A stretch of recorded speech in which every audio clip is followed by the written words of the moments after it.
Enquanto você localiza aí, eu quero externar a minha gratidão a Deus, poder estar com vocês mais uma vez. É sempre muito bom. Louvar a Deus pelo nosso pastor também, o reverendo Hermes, sua família, o presbítero Wellington, que foi o canal de bênção para que estivéssemos aqui nesta noite. E que Deus continue abençoando os varões galileus. Amém? Deus, Ele tem uma palavra para os nossos corações, irmãos. Mateus capítulo 14, e eu quero ler a partir do versículo de número 22. Mateus capítulo 14, versículo 22 adiante. Todos encontraram? Amém? Amém? E diz assim: E logo ordenou Jesus que os seus discípulos entrassem no barco e fossem adiante para outra banda, enquanto despedia a multidão. E despedida a multidão, subiu ao monte para orar à parte. E chegando já à tarde, estava ali só. E o barco estava lá no meio do mar, açoitado pelas ondas, porque o vento era contrário. Mas, à quarta vigília da noite, dirigiu-se Jesus para eles, caminhando por cima do mar. Amém? Podemos assentar?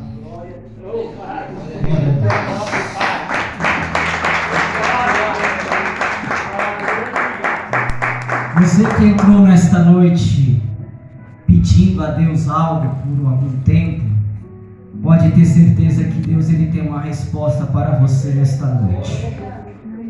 É interessante nós observarmos, meu Senhor, meus irmãos, os evangelhos, e nesta noite destacando Mateus. Gosto muito do Mateus, porque Mateus ele foi um discípulo direto de Jesus. Ao contrário de Lucas e Marcos, que escreveram o evangelho conforme ele foi ouvindo as informações, Mateus e João é aqueles que andaram com Jesus. Então eles vão escrever não daquilo que os outros falaram, mas eles vão falar de uma experiência que eles tiveram com Jesus.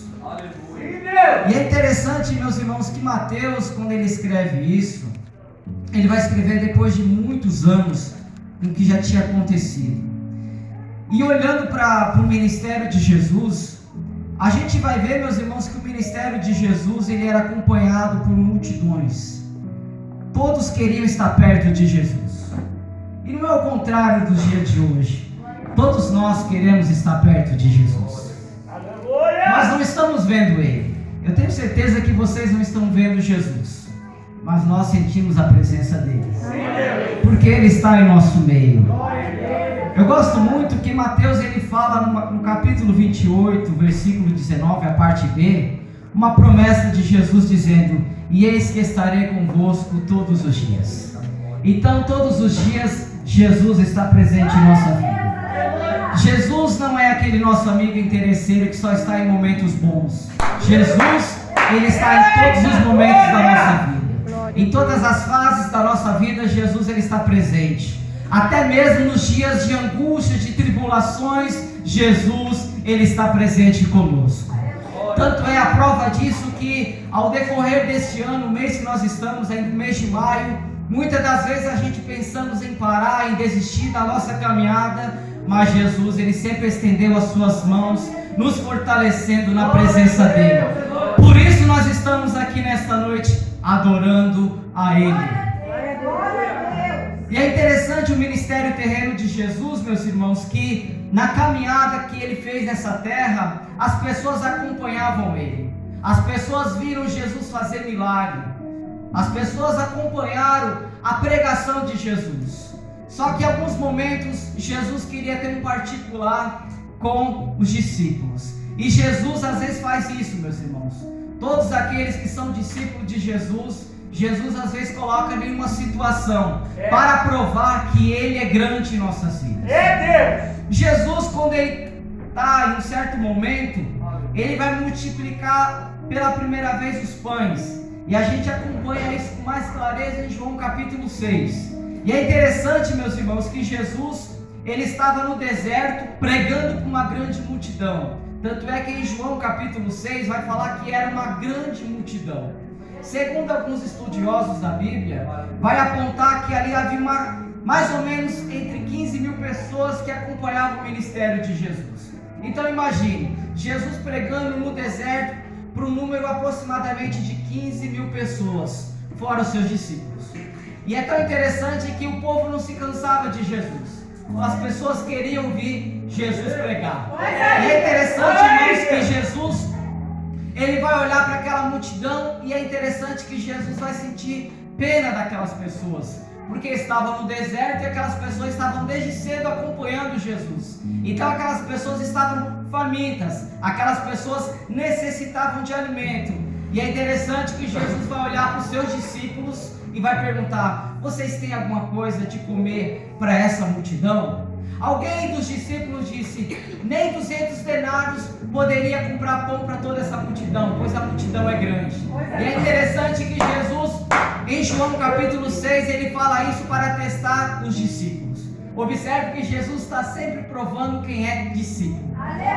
Irmãos, a palavra discípulo significa cópia do original, ou alguém que caminha na pegada do seu mestre. Então, se nós somos discípulos de Jesus, nós temos que aprender com Ele, que nós temos que ter fé, e a nossa fé tem que ser uma fé viva que está crescendo a cada dia. E é interessante que os discípulos não tinham, mas dentro da multidão tinha um menino. A Bíblia não mostra o nome dele, mas é interessante que ele não tem nome, mas ele tem. Eita Deus. Ele tinha 5 pães e 2 peixinhos.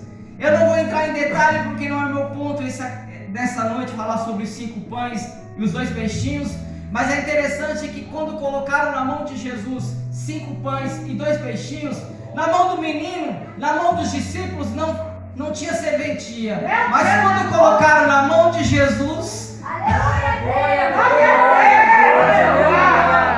irmão, o que é pequeno para você, põe na mão de Jesus. Ele é aquele que multiplica ainda. Aleluia, oh, glória.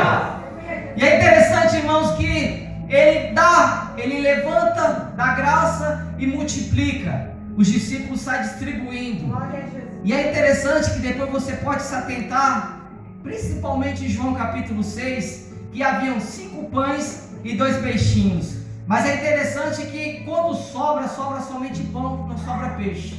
Porque no deserto o peixe ia estragar, o pão não estraga. Aleluia! E é interessante, irmãos, que Jesus, após despedir ali, está com a multidão, Jesus vai olhar para os discípulos e vai falar para eles entrar no barco e passar para o outro lado, porque Jesus depois ia estar com eles. É interessante que em Marcos, essa mesma passagem vai dizer assim, que Jesus obriga eles a ir entrar no barco e passar para a outra margem. Eles não queriam sair de perto de Jesus. Só que é interessante que Jesus dá uma ordem. E às vezes Jesus deu essa ordem para você também nesta noite. Você entrou no barco, porque Jesus fez uma promessa para você. Você vai entrar no barco e você vai chegar do outro lado. Irmãos, nós estamos debaixo de uma palavra. O pastor Emerson falou sobre o poder da palavra que nós temos. Agora imagine como o pastor Emerson falou, imagine a palavra do Senhor sobre nossas vidas. Se Ele disse que a gente vai chegar do outro lado, é porque Ele nos garante. Só que é interessante que Ele não fala o que vai acontecer no meio do caminho. Ele só fala que a gente vai chegar. E se Ele falou que Ele vai chegar, nós vamos chegar do outro lado. Porque a palavra do Senhor não volta vazia. A palavra do Senhor é fogo consumidor. Glória a Deus. E é interessante que eles vão entrar, irmãos. E Jesus vai ficar ali despedindo a multidão. A multidão não voltou vazia. A multidão voltou alimentada. A multidão voltou alimentada também espiritualmente. Só que Jesus, ao invés de ir até os discípulos, Jesus ele vai subir para o monte para orar. Irmãos, o maior exemplo que nós temos dentro da Bíblia Sagrada é Jesus como uma pessoa que ora. Aí você olha para ele é Deus, ele não precisava orar. Mas quando ele vem em forma humana para essa terra, ele tinha que mostrar para a humanidade que há uma necessidade de estar orando ao Senhor. E é interessante que Jesus ele vai sozinho para o monte. Ele sobe o monte e ele está orando.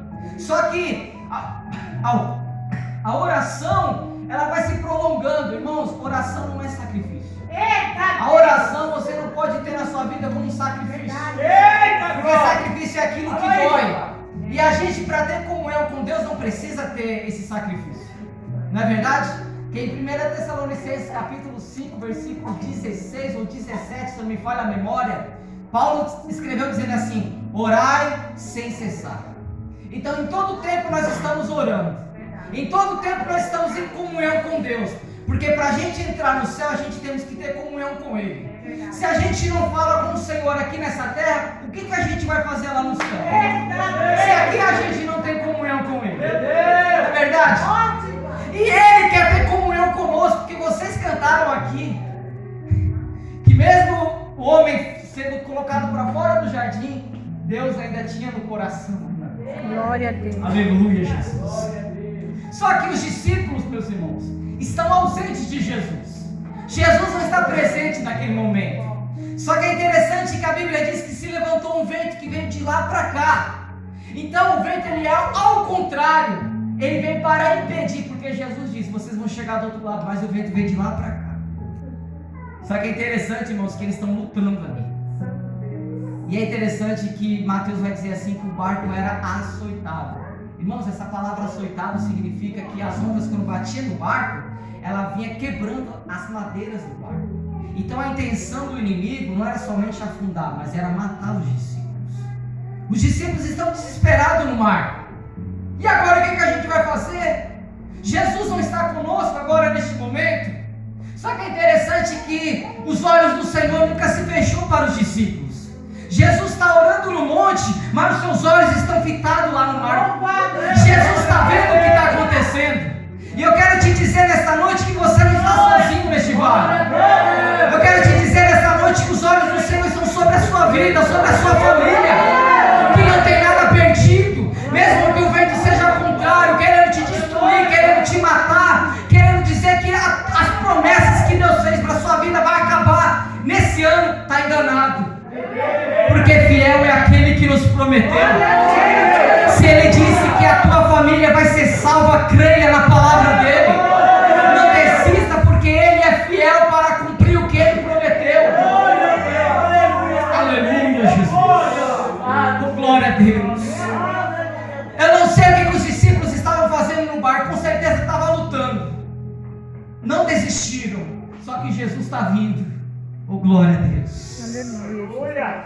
O versículo onde eu parei diz que Jesus estava caminhando em direção a eles. Irmãos, às vezes a gente pensa assim: está de noite e Jesus está vindo, mas essas ondas eram grandes. Então em alguns momentos Jesus está vindo, então como as ondas fazem isso, então Jesus está subindo e descendo. E é interessante que Jesus está caminhando sobre o problema dos discípulos. Os discípulos estavam vendo um problema porque as ondas queriam derrubar, o vento era ao contrário, só que Jesus está caminhando no problema deles. Meu Deus. Ei, o teu problema, Jesus está caminhando no teu problema e está examinando. Porque quando Ele chegar, irmãos, a vitória é certa na sua vida. Você acha que Jesus não está te vendo? Você acha que Jesus te perdeu de vista? Ele não perdeu de vista. Ele está caminhando junto com você e você ainda não percebeu. Meu Deus. Irmãos, tem livramento nesta noite para você em sua casa.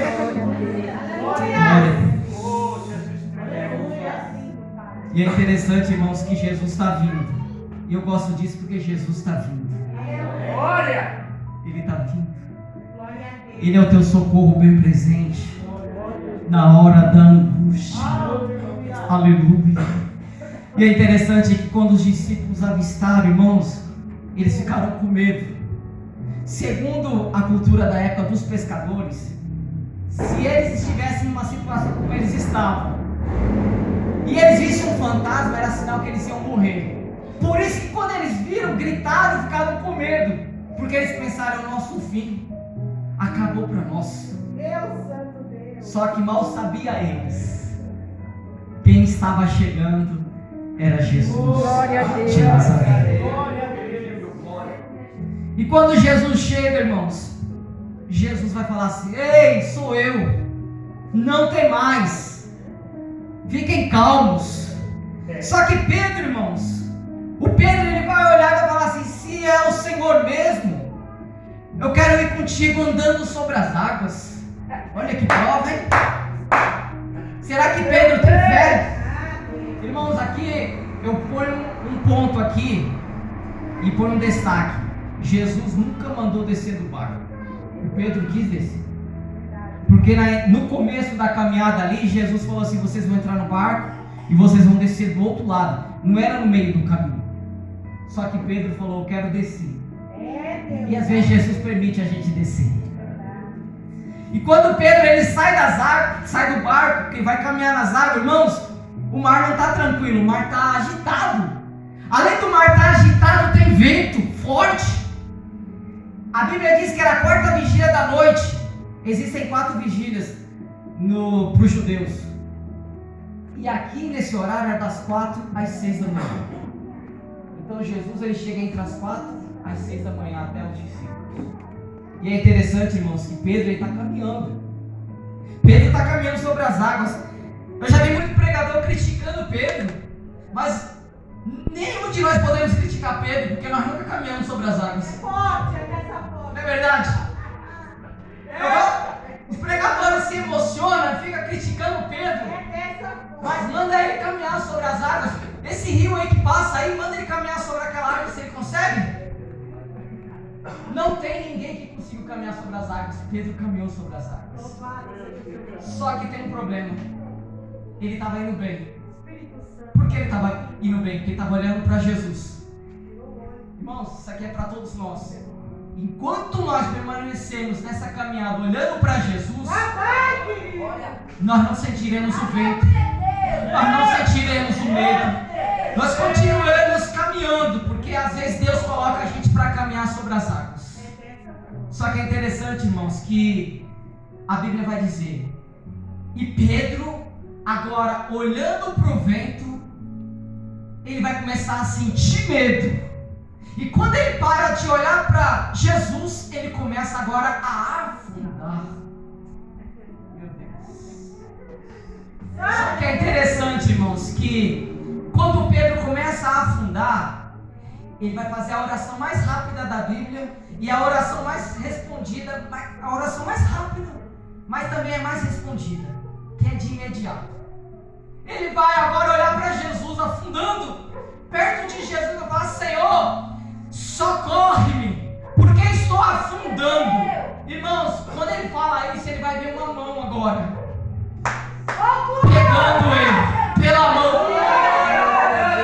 Eu não sei como é que anda a tua força nesta noite, mas eu quero te dizer que se você ainda está clamando a Deus, tem uma mão estendida neste lugar, para se levantar de novo, para fazer caminhar pelas águas.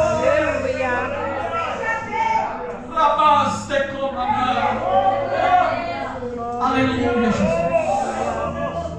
Ele viu uma mão estendida para ele. Jesus é aquele que não nos envergonha, irmãos. Jesus poderia dizer: Pedro, você quis vir e agora você está afundando, Pedro. Vou deixar você dar uns mergulhos, mas Jesus não faz isso. Jesus é aquele que estende as mãos. Ele é lindo, aleluia a Deus. Ele tem mãos estendidas do Senhor. Você crê que Deus está visitando? Vocês estão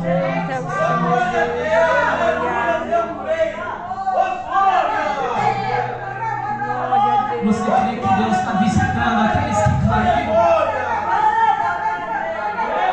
Porque Ele é fiel, Ele é fiel. Ele não vai deixar ninguém se perder. Os seus filhos estão nas mãos do Senhor. A tua casa está nas mãos do Senhor. Aleluia. Deus, Ele está enviando socorro nesta noite. Glória a Deus. Aleluia, Jesus. O Senhor diz assim: não desista, porque eu sou a tua ajuda, eu sou o teu consolo nesta noite. Eu te esforço, te amo.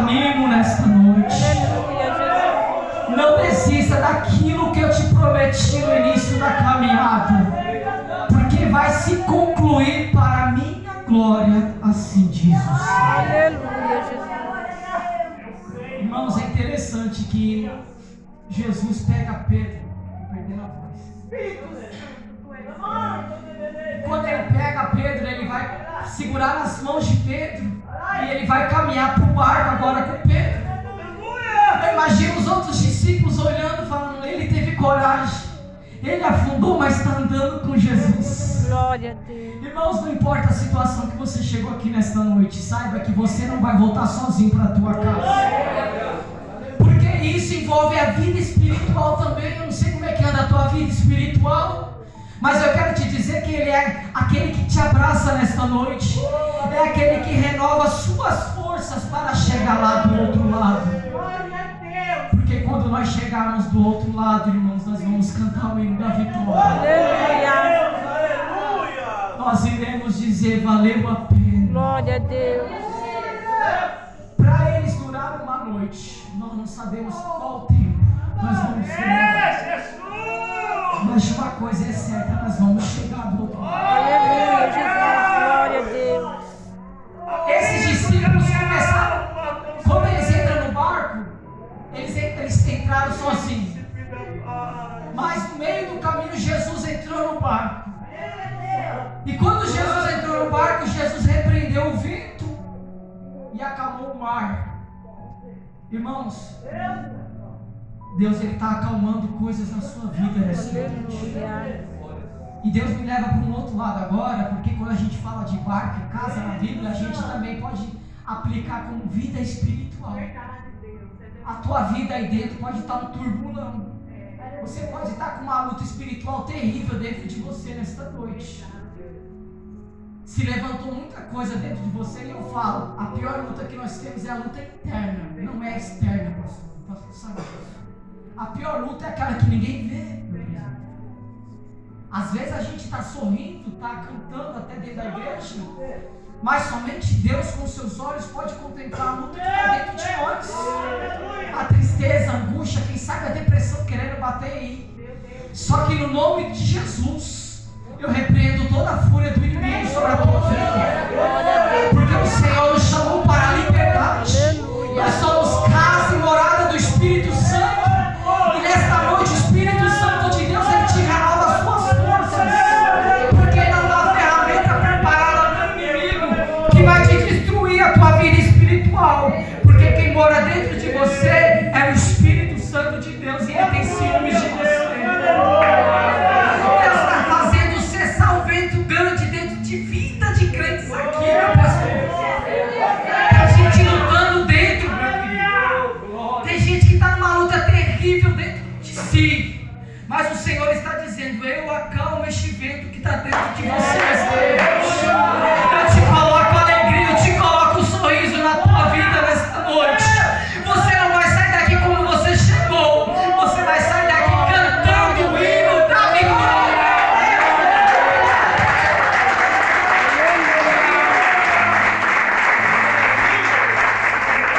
Eu tenho que encerrar. Irmãos, Deus está fazendo uma obra dentro de crentes nessa noite. Eu tenho que encerrar. E que o Espírito do Senhor venha continuar falando em teu coração, na tua alma, no centro das tuas emoções. Saiba que Deus está dando equilíbrio dentro de você nessa noite. E assim eu louvo a Deus pela minha oportunidade.